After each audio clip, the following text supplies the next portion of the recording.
वहीं से आपको आंसर दे दिया जाएगा। किसी भी डिसीजन से पहले ना आप 3 बार गायत्री मंत्र का चैंटिंग करो, फील करते हुए सरेंडर भाव से।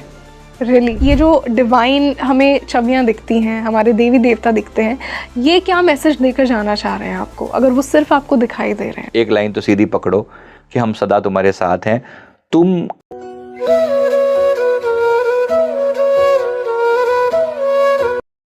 आए हो। और जो भी पर्पस होगा ना वो कहीं ना कहीं सेल्फ ग्रोथ और दुनिया की सेवा इससे जुड़ा हुआ होगा। स्वांत सुखाए और बहुजन हिताए। अब वो जो भी उसके सोल का जो टाइप होगा ना उसके बेस पे वो ऐसा करेगा। जैसे फॉर एग्जांपल एक व्यक्ति पिछले जीवन में डॉक्टर रह चुका है, वैद्य रह चुका है, चलो उस समय वैद्य बोलते थे, अब वो वैद्य वाला है, उसने वैद्य के जीवन में उसको हो सकता है धन्वंतरी जी उसके स्पिरिट गाइड हो। उदाहरण के लिए आपको बता रहा हूँ, अब क्योंकि वैद्य हैं और उसी कैटेगरी के हैं तो धन्वंतरी जी ने उनको गाइड किया हो मल्टीपल बर्थ में। हो सकता है वो, मैंने देखा बहुत बार कि जो व्यक्ति अपने एक प्रोफेशन में एक अच्छी पीक पर पहुंचा ना, वो अगले जीवन में भी वही प्रोफेशन चुनता है।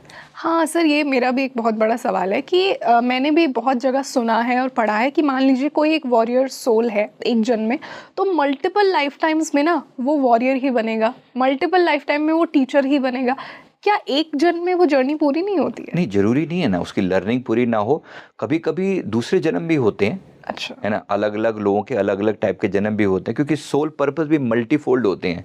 लेकिन एक जीवन में कुछ गलती भी हो सकती है। जैसे हमने शाहरुख खान का पिछला जन्म साधना बोस के रूप में सुना कि वो पूरा उतनी लेवल पर मैच्योरिटी पर नहीं पहुंच पाई, तो उसने शाहरुख खान का जन्म लिया और फिर वो अब आज के टाइम में एक मैक्सिमम पीक पर पहुंची, मतलब वो सोल, वो आत्मा की बात है।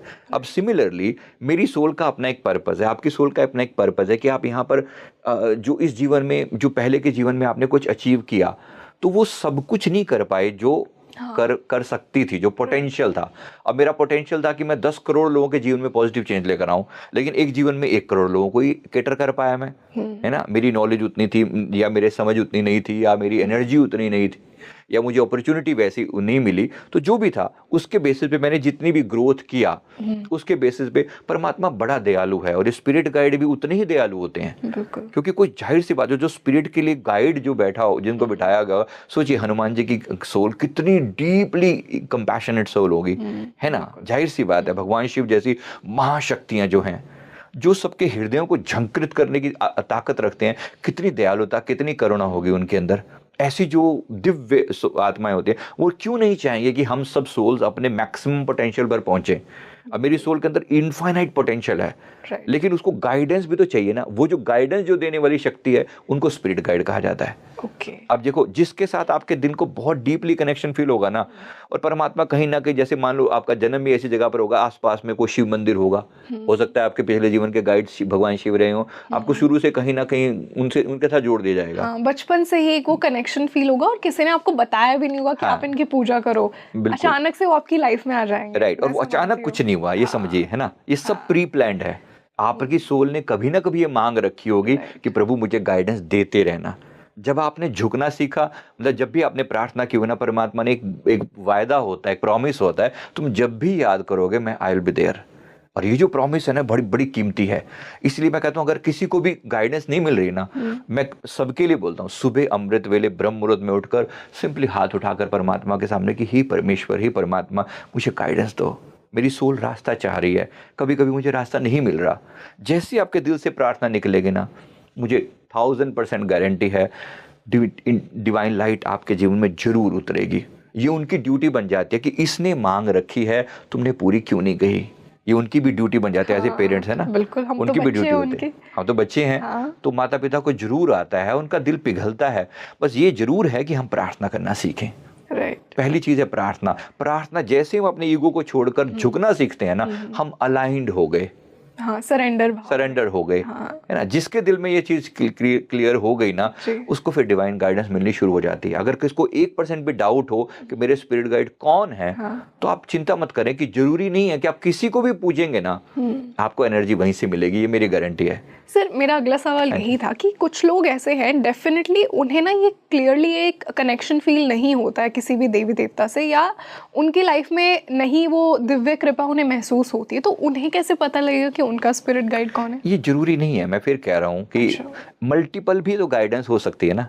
हो सकता है जीवन में मैंने एक जीवन में भगवान शिव की आराधना की हो, दूसरे किसी जीवन में मैंने भगवान विष्णु जी की पूजा करी हो। मैंने देखा बहुत लोगों के ऐसे लाइफ देखे कि मल्टीपल लाइफ में उनके जो टीचर हैं, डिवाइन टीचर जो हैं, वो चेंज होते रहते हैं, है ना। तो अब वो सब कभी ना कभी उनके साथ एक, उन सब की एक ड्यूटी बनती है कि मेरा बच्चा कहीं ना कहीं भटक रहा है ना। एक बच्चे के रूप में कहूँ तो ज़्यादा उनके लिए हम बच्चे ही हैं, तो एक सोल जो है वो कहीं ना कहीं रास्ता ढूंढ रही है। ये सब उन्हें कहीं ना कहीं गाइडेंस प्रदान करते हैं। हो सकता है आपके जीवन में ऐसे 4 या 5 या 6 डिवाइन पावर्स मौजूद हों जो आपको गाइडेंस दे रही हो सकता है आपके मन में कन्फ्यूजन हो, बट आप चिंता मत करें। मैं फिर कह रहा हूँ, इन सब की कॉन्शियसनेस आपस में कनेक्टेड है। कहने को ये अनेक हैं लेकिन फिर भी एक हैं। Yes, ये अच्छे से भूलना नहीं है कभी भी किसी को भी, कि अगर मैं आज भगवान शिव से कनेक्टेड हूँ और हो सकता है मेरे स्पिरिट गाइड भगवान विष्णु जी हैं, तो मुझे नहीं इनको छोड़ के वहाँ चले जाना चाहिए। नो, बिल्कुल नहीं।